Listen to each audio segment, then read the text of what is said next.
स्वागत है दोस्तों आपका अपने YouTube चैनल सामित क्लासेस में। आज हम लोग झारखंड सामान्य ज्ञान का दूसरा प्रैक्टिस सेट को करेंगे।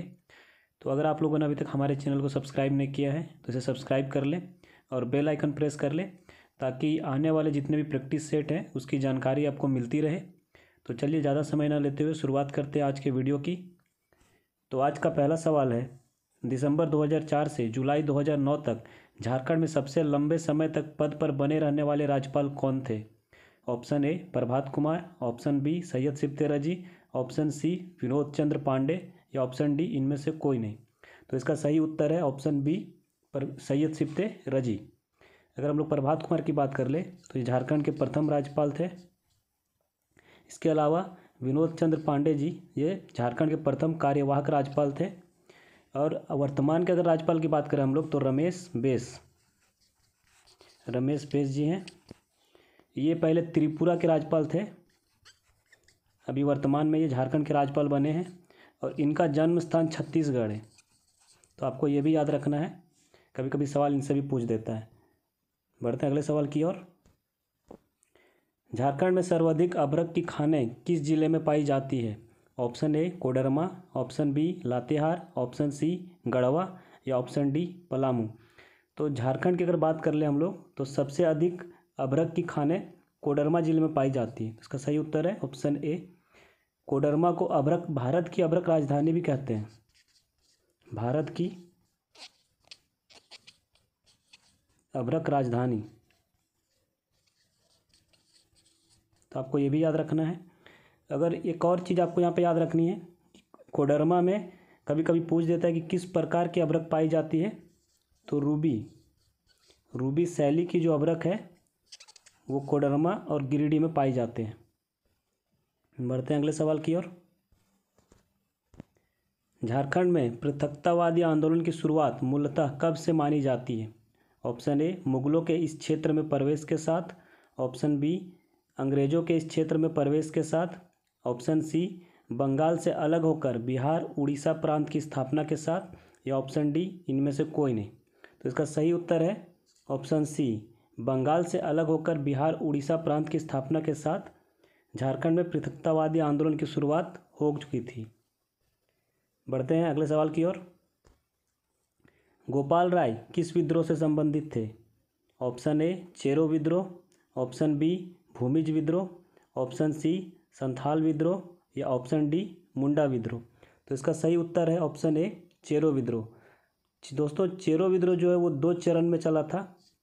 पहला 1770-71 ईस्वी में और दूसरा 1800 से 1819 ईस्वी तक। जो 1770 और 71 ईस्वी में चला था उसमें जो गोपाल राय हैं वही से संबंधित है, तो आपको ये याद रखना है। इसके अलावा अगर बात कर ले हम लोग भूमिज विद्रोह की तो यह 1832-33 ईस्वी में चला था और इनका संबंध गंगा नारायण जी का संबंध भूमिज विद्रोह से है, तो आपको ये याद रखना है। संथाल विद्रोह 1855-56 में सिद्धू कानू और चांद भैरव। इसके अलावा मुंडा विद्रोह 1899 से 1900 में बिरसा मुंडा के द्वारा चलाया गया था। बढ़ते हैं अगले सवाल की ओर। Jharkhand tourist home stay scheme की शुरुआत कब हुई थी? Option A 2006, option B 2007, option C 2008 या ऑप्शन डी 2009। तो इसका सही उत्तर है ऑप्शन डी 2009 में। Jharkhand tourist home stay scheme 2009 में इसकी शुरुआत की गई थी।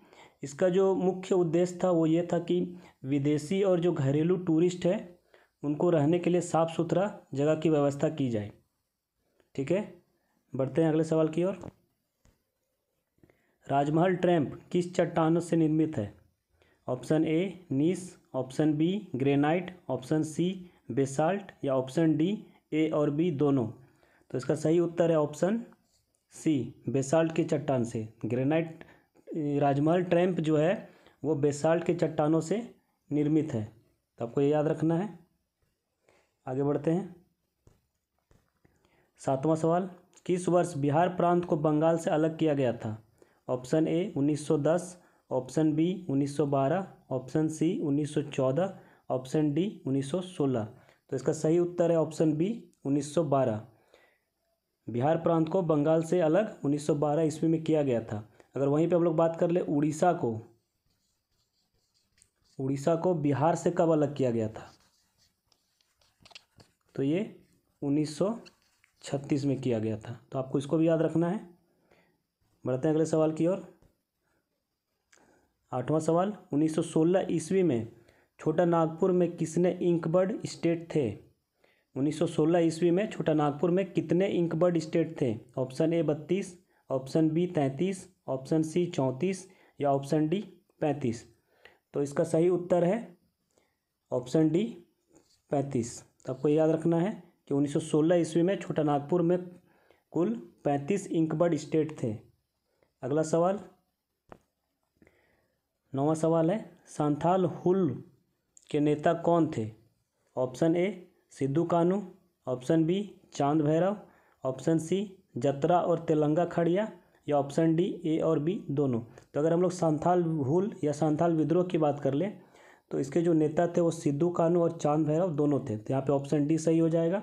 सांथाल विद्रोह 1855 से 56 ईस्वी में चला था। तो आपको ये याद रखना है। बढ़ते हैं अगले सवाल की ओर। 10वां सवाल, नटुआ नृत्य किसके द्वारा किया जाता है? ऑप्शन ए पुरुषों के द्वारा, ऑप्शन बी महिलाओं के द्वारा, ऑप्शन सी ए और बी दोनों या ऑप्शन डी इनमें से कोई नहीं। तो नटुआ नृत्य की बात कर ले तो ये पुरुषों के द्वारा किया जाता है। तो ऑप्शन ए सही है।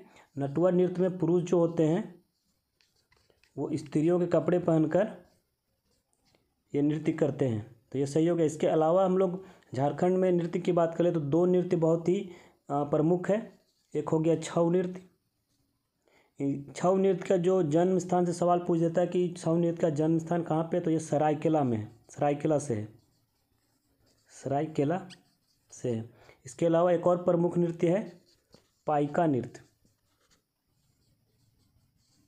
इस नृत्य के बारे में आप लोगों को जानना है कि इसमें जो नर्तक होते हैं वो सैनिक की वेशभूषा धारण करके नृत्य करते हैं। तो ये दोनों बहुत ही इंपॉर्टेंट है, छऊ नृत्य और पाइका नृत्य। आगे बढ़ते हैं 11वां सवाल की ओर।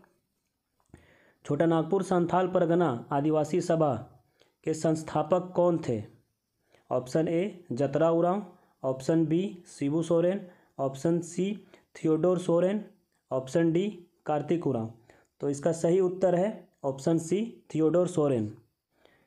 छोटा नागपुर संथाल परगना आदिवासी सभा जो कि 1938 ईस्वी में इसकी स्थापना की गई थी, इसके जो संस्थापक थे वो थियोडोर सोरेन हैं। ठीक है, आपको याद रखना है। आज इसके अलावा आप लोगों को जो प्रमुख संस्थान है झारखंड के उसको हम लोग देख लेते हैं। तो सबसे पहले क्रिश्चियन स्टूडेंट्स ऑर्गेनाइजेशन, पहला number Christian student organisation.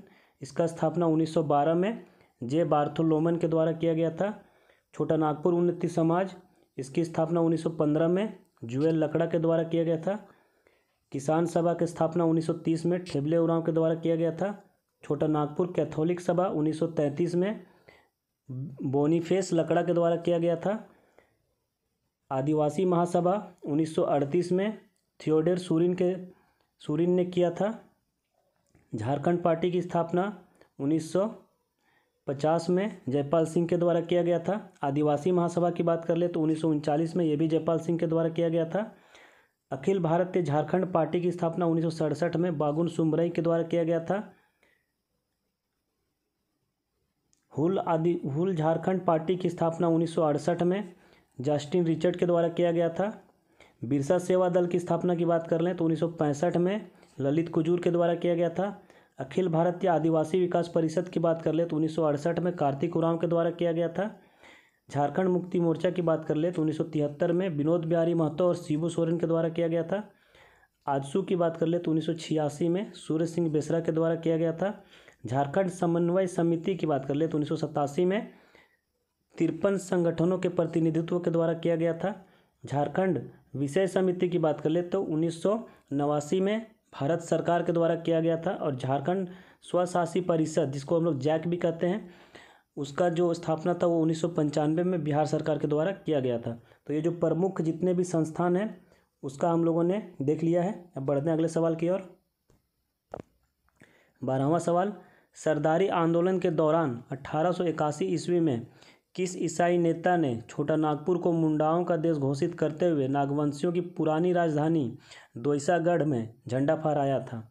Option A James Max, option B John Baptist, option C David Cohen या ऑप्शन डी मार्क लेमन। तो इसका सही उत्तर है ऑप्शन सी, माफ़ कीजिएगा, ऑप्शन बी जॉन बैप्टिस्ट। इसका सही उत्तर है ऑप्शन बी जॉन बैप्टिस्ट, आपको याद रखना है। बढ़ते हैं अगले सवाल की ओर। 13वां सवाल, झारखंड के पहले मुख्यमंत्री कौन थे? Option A Shibu Soren, option B Arjun Munda, option C Babulal Marandi या ऑप्शन डी इनमें से कोई नहीं। तो झारखंड के पहले मुख्यमंत्री बाबूलाल मरांडी थे। हम लोग देख लेते कुछ झारखंड के जो प्रथम से सवाल आते हैं उसको एक बार हम लोग देख लेते हैं। तो झारखंड के प्रथम राज्यपाल प्रभात कुमार, प्रथम कार्यवाहक राज्यपाल विनोद चंद्र पांडे, प्रथम मुख्य न्यायाधीश विनोद कुमार गुप्ता, प्रथम विधानसभा अध्यक्ष इंदर सिंह नामधारी, प्रथम विधानसभा उपाध्यक्ष बागुन सुमरई, प्रथम प्रोटेम स्पीकर विशेश्वर खां, प्रथम मनोनीत विधानसभा सदस्य जोसेफ पेंचल ग्लास्टीन। ये पहले एंग्लो इंडियन जो थे वो झारखंड में जो विधानसभा थी उसमें मनोनीत किए गए थे। प्रथम विपक्ष नेता स्टीफेन मरांडी, प्रथम महिला मंत्री जोबा मांझी, प्रथम महाधिवक्ता मंगलम बनर्जी, प्रथम मुख्य सचिव विजय शंकर दुबे, प्रथम अशोक चक्र प्राप्तकर्ता रणधीर वर्मा, प्रथम परमवीर चक्र प्राप्तकर्ता अल्बर्ट एक्का। तो ये सारे बहुत ही इंपॉर्टेंट हैं, आपको इन सब के नाम याद रखने हैं। आगे बढ़ते हैं। 14वां सवाल, झारखंड के पृथक अस्तित्व का प्रमुख कारण क्या है? ऑप्शन ए पठारी भूमि, ऑप्शन बी जनजातीय समाज, ऑप्शन सी जंगलों की उपस्थिति या ऑप्शन डी सभी। तो इसका सही उत्तर है ऑप्शन डी सभी। बढ़ते हैं 15वें सवाल की ओर। एक नॉन रेगुलेशन प्रांत के रूप में दक्षिणी पश्चिमी एजेंसी का गठन कब किया गया था? Option A 1834, option B 1835, option C 1836, option D 1837। तो इसका सही उत्तर है ऑप्शन ए 1834 को दक्षिणी पश्चिमी एजेंसी का गठन किया गया था। बढ़ते हैं अगले सवाल की ओर। 16वां सवाल, झारखंड में स्थानीय नीति की घोषणा कब की गई थी? ऑप्शन ए 7 मार्च 2016 को, ऑप्शन बी 7 मार्च 2017 को, ऑप्शन सी 7 अप्रैल 2016 को, ऑप्शन डी 7 अप्रैल 2013 को। तो झारखंड स्थानीय नीति की बात कर लें तो यहाँ पे ऑप्शन सी सही हो जाएगा। 7 अप्रैल 2016 को इसकी घोषणा की थी और उस समय के जो तत्कालीन मुख्यमंत्री थे रघुवर दास जी, उन्होंने इसकी घोषणा की थी,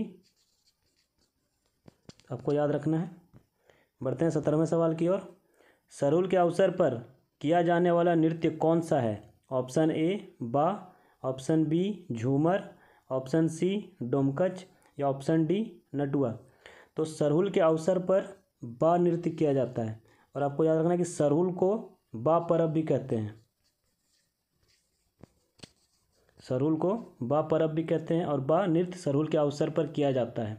इसके अलावा अगर हम लोग कुछ प्रमुख नृत्य की बात कर लें तो झूमर जो है वो फसल के मौसम और त्योहारों के दौरान किया जाता है। इसके साथ में डोमकच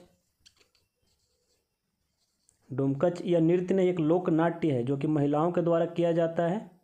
इसके अलावा नटुआ यह नृत्य पुरुषों के द्वारा किया जाता है। बढ़ते हैं 18वें सवाल की ओर। छोटा नागपुर काश्तकारी अधिनियम कब पारित किया गया था?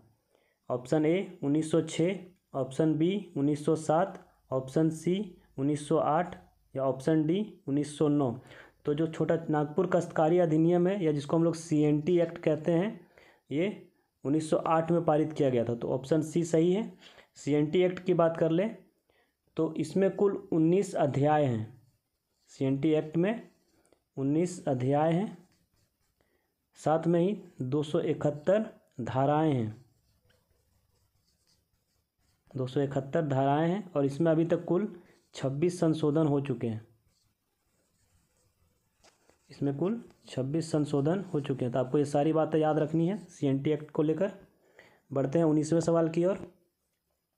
दीवानी कानून संहिता किस वर्ष लागू की गई? Option A 1858, option B 1859, option C 1860, option D 1861। तो दीवानी कानून संहिता की बात कर लें तो इसका सही उत्तर है ऑप्शन बी 1859 को लागू की गई थी। बढ़ते हैं अगले सवाल की ओर। तो 20वां सवाल जो है, यूल रूल 1856 झारखंड के किस क्षेत्र के लिए लागू किया गया था? Option A Birbhum, option B Singhbhum, option C Tamar या ऑप्शन डी संथाल परगना। तो वीरभूम की यूल रूल की बात कर ले तो यह झारखंड के संथाल परगना जो क्षेत्र है इसके लिए लागू किया गया था। तो ये बहुत इंपॉर्टेंट सवाल है, आपको याद रखना है। यूल रूल जो 1856 में संथाल परगना के क्षेत्र के लिए लागू किया गया था। तो उम्मीद है दोस्तों आज का ये वीडियो आप लोगों को पसंद आया होगा। तो इसे लाइक करें और अपने दोस्तों को भी शेयर करें। और अगर आप हमारे चैनल पर नए हैं तो इसे सब्सक्राइब ज़रूर कर लें। Thank you.